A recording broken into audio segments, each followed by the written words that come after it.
best in-game leader in the world in terms of bringing new talent together and actually making them win stuff.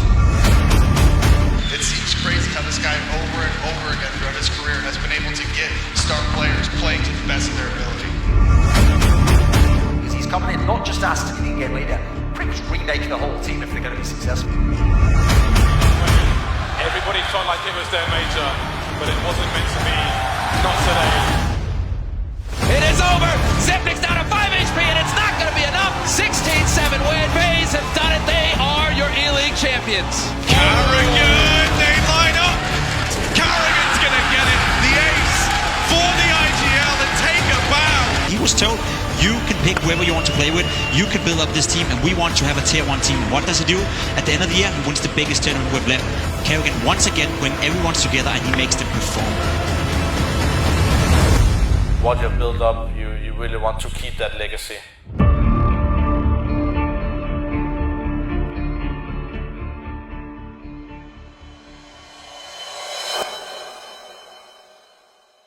Finn Karrigan Andersen was born to a German mother and Danish father in 1990, and like many pro players, his older brother introduced him to CS. When I played Counter when I was younger, it made me excited. I pushed myself to become better. I think it was the thing of competing against other people in a video game that everybody plays to become better. So it has to be the competitiveness that really took my drive. Typical for Finn is that he is very determined. Also gibt alles. Alles ist egal, ob es jetzt beim Kartenspielen ist oder beim Tischtennis oder beim Computer, gibt nicht auf. And once I had my first tournament, even before that I beat my brother. He came in, smashed me on the arm and said, stop joining my public server. And then he stopped and I have to find someone else to beat. The CS of Karrigan's youth was 1.6, and he came up through the ranks playing against some of the game's best, before arguably reaching his peak toward the end of the game's lifespan.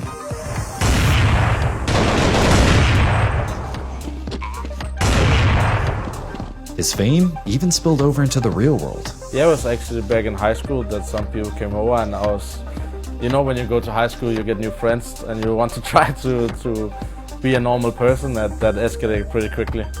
So I just have to tell my close friends that there might be sometimes I can't go out party because of what I love to do is competing in a video game. So it's understandable that a 21-year-old Karrigan had big expectations for his CSGO career. But those early years were difficult. When it's a new game, you try to get old players in and you just feel like they're only playing for the money. They're not really motivated to get to the best. So I did everything on those 2 years. Until the end, I found myself that I don't really think that somebody could call the way I would like to play in a team. After bouncing around for a couple of years, Karrigan finally got his shot with Team Solomit's entry into Counter-Strike. Karrigan had tried a limited in-game leader role on previous teams. So since I became pro when I was 15 and 16 years old, I was sometimes in-gaming some teams in 1.6. So I've always been interested in tactical approach. But the Dignitas TSM roster would be his first chance to fully implement his system the way he wanted. Until the end, I found myself that I don't really think that somebody could call the way I would like to play in a team. So when the offer finally came back to be real in-game leader for TSM, I instantly took it and actually gave it the last chance. I thought that team would be my last team. Already 24 with 2 years of mixed results behind him, it's understandable why he might expect an early exit from the sport. And retaking this is going to be damn near impossible. Molotov as well, making sure he only has one entrance, but he's going to be charging through and he goes down. Such with the kill, and now he survived. Copenhagen Wolves, 19-17. They make it to the playoffs. But there was another reason as well. Unlike so many esports professionals, Karrigan hadn't bet everything on the game. He had been completing a dual master's in business administration and accounting, a way to ensure that there was a life waiting after Counter-Strike. So there was a decision made by me right before I joined TSM, what's now Astralis today, that I actually wanted to stop and then get along with my new career in my master degree. So there was a time there I was thinking about what to do. I gave it a chance for 6 months. At that point, when I finished my degree, I gave my paper to my father. Said, "Now you try to tell me to take university degree every year. Here you got it. Now I'm going pro CS." The roster that he joined was composed entirely of Danish players, and the style that developed was Karrigan's, tactical but aggressive. informed by his opponent's tendencies, but also by karrigan's instincts in the heat of the moment. Bagside. Bag Dillo. Jeg er low. Gør det, Dillo. To der, ind. Dillo. Lidt mere. Kort. Dillo. Sidste kort. Kort. René, du har kit. Den fandt til højre. Kit. Længere. Der. Syg! Hvis jeg siger Cajun, så vil du B. Cajun B! Jeg siger Cajun, siger I B! Cajun! We can start out really fast paced, but we have all these executes where it's all about getting in their face, and that's the way I'm as a player. So if I'm feeling the game, these explosive things, where I create a lot more space for my players and let them play the mid rounds, getting into a side, and then in theory we play these 3-on-3s, right? He also became known for his unpredictability in the map veto, where he was willing to play maps his team didn't prefer as long as it made things worse for his opponents. But I like to throw in a curveball here and there, because I know people prepare a lot. That means you can't prepare 7 maps for a team, so you prepare 3 or 4, which is most likely gonna happen, right? That means if you can get the 5th map they didn't expect, then you have a good situation, in my opinion. TSM's coming out party was at the Face It League 2015 Stage 1 Finals, where, as Europe's 5th seed, they defeated Natisvincere twice in the group stage. Then, they went on to 2-0 Fnatic. Yeah, that Fnatic. There's a frag onto Cajun B. He's got 4 HP, needs to find Dupree, but he will not get there in time. But does he have time to defuse a bomb? Yeah, he does, and that is GG. 2-0 to TSM, taking down Fnatic, sending them rushing out of the tournament. TSM make it to the final. And despite getting absolutely blown out in map 1, TSM took the finals from NIP 2-1. And all the nades come in, and it's not looking too bad at the moment for either team, but 3-on-2 now, as karrigan claims one over the top with the 5-7, and karrigan finishes it off. You hear them just elated. Amazing stuff. TSM will be our winners here. They'll be crowned champions. To face it, Stage 1 LAN Finals live from London, England, and they deserved it. The summer of 2015 was this roster's glory days, as they were consistently in the discussion at the game's biggest tournaments. But karrigan achieved more than just Counter-Strike glory. He also finished his dual masters at the same time he was playing professional Counter-Strike on one of the world's best teams. January and December, I really never had Christmas. I was just studying, reading up on all the stuff that I missed out on. And then when January exams was done, I played for 6 months again. Did the same thing in the summer, and so that's the way I did it. I'm lucky in Denmark you don't have to meet up in person at university, so I can stay home and study myself. So in 2016, the team left TSM, then briefly became Team Question Mark before announcing the creation of Astralis, the first player-owned organization in CSGO. But even as Astralis blazed a new path, karrigan's future with the team was put in jeopardy when they started losing to opponents that, on paper, they should have handled easily. But I just think we haven't delivered as a team, as a unit, as a whole team. There's something going on within the team, and it's definitely confidence, or it's the confidence our map pool, confidence our playing style. As time went on, the team's confidence in karrigan's leadership style faltered, and the system broke down. And they picked up a Molotov. Oh, Piff, that's so big. Yeah. But he puts it lower. He actually puts it lower, which means Device still has a chance at this. I'm not sure why he'd throw it towards the lower ramp, but here we go. Then it's going to be Device coming into the face. The defuse comes in. Needs to go. It's a kid. He doesn't even face it. Oh, Device misreads it altogether. NOP finding that very easy to finish that one off. They actually hit series point now. Despite the team's dazzling performances in the summer of 2015, they couldn't recapture the magic, and karrigan was benched.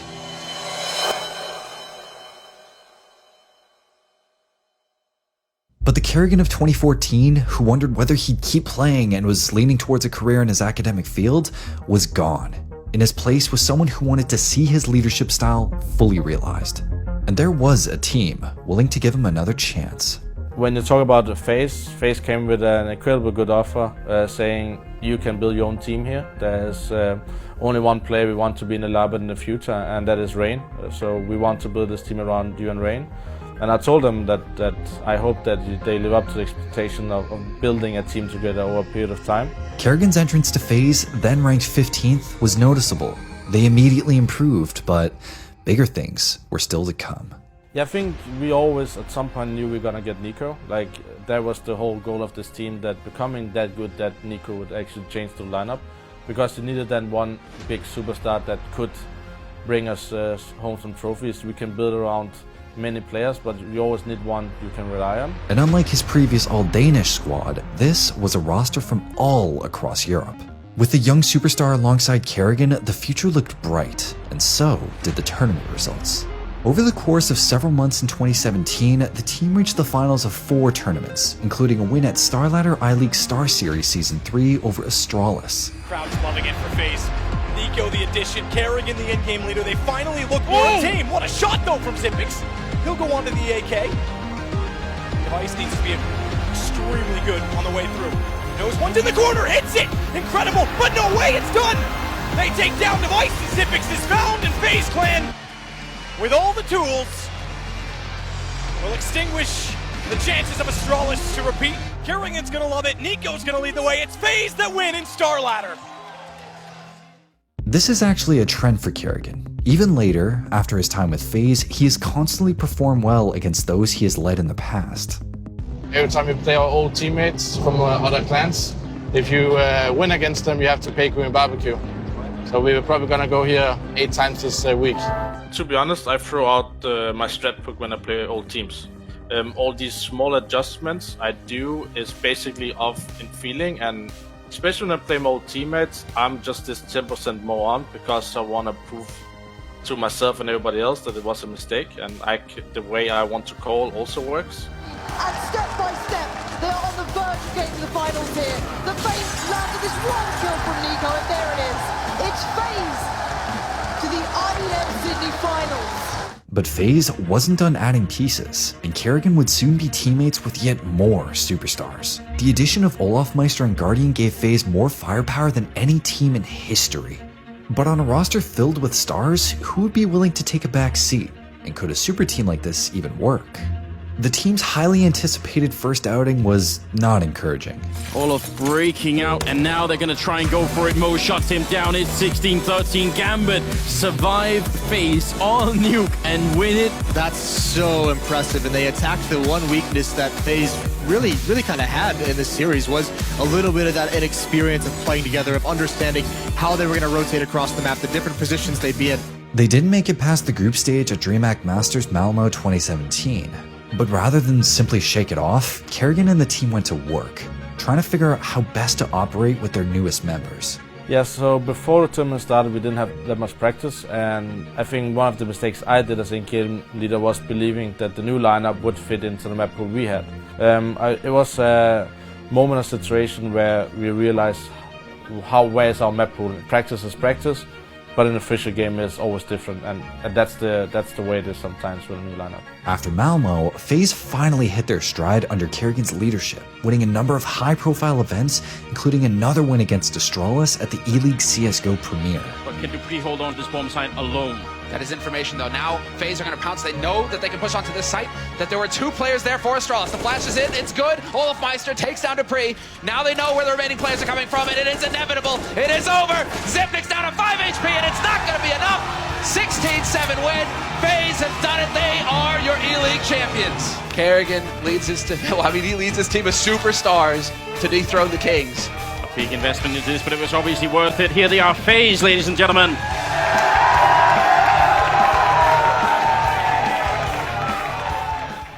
For the next 3 months, karrigan's version of FaZe were among the favorites at every event they attended. But at 2018's E-League Boston Major, the unthinkable happened. Can he do it again? He's been in this position before to win FaZe around a very important, very crucial one. Can he deny Cloud9? We saw it from this position before. He cannot miss a single shot. Guardian waits patiently as Cloud9 sets the push up. Oh, it's happened! They made it work! Cloud9 are your E-League Major champions!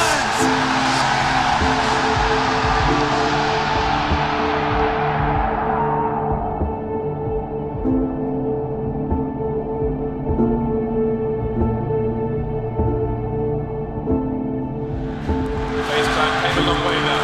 They came a very long way. their major, but it wasn't meant to be. Not today.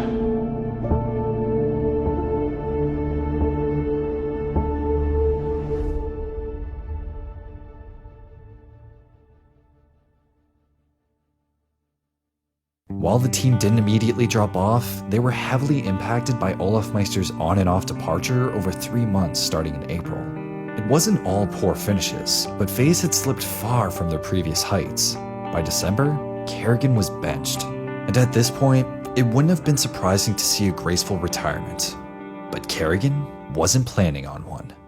So obviously I saved all the motivation I have there, like, okay, whenever I get a team, I'm gonna show the world I'm not done. The 28-year-old spent some time on loan to Envy before being transferred back to a team he knew all too well, ESports. Again, it was a multinational roster, but unlike FaZe where they had to pursue Nico, this team already had an obvious superstar in Robs. Yeah, that smoke might actually help them with a Robs, and a great corner, the spray is in, and he gets all the kills, headshots! 2 young guns with potential in Woxic and Frozen. It's fine again, it's Greek versus Zorp, and precise as always. It was 6 in a row, and he's got 2 in a row! 4! Zach jumps into the jaws, and he's got 5! The timings started to swing towards Vitality. Frozen doing what he can. 5 seconds to go. He's going to get the bomb down. He's going to get the bomb down. Oh, what the hell is that? What the hell is that from Frozen? That doesn't make any sense. And a 6-year Mouse veteran in Chris J. Try and hold on to the rotations. Oscar's gone. Chris isn't. Op still in the picture. Op still very much in the round. Oh, Chris! He's found 3. It's down to a 2-on-2. Chris, can he close this with an ace? Oh my God! It didn't take that long for the karrigan effect to manifest once more. It was obvious that this was a team that could do damage. They were ranked as high as number 2 in the world early in 2020, and karrigan style shone through once again. With huge wins at the ESL Pro League Season 10 finals and CSM at 5, and 5 consecutive finals appearances from November 2019 to early into the next year, the team looked like they could contend for a major.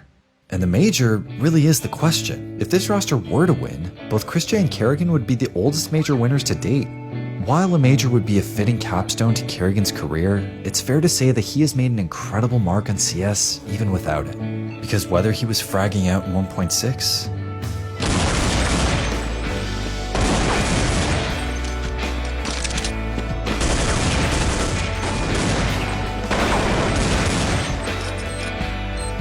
or leading an unlikely group to victory, Step by step in the right direction, raised.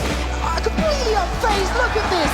Nico finds Dupree, and step by step, they are on the verge of getting to the finals here. The FaZe landed this 1 kill from Nico, and there it is. It's FaZe to the IEM Sydney finals. karrigan always made us believe that the best rosters need more than just firepower to succeed. They need leadership. They need an architect.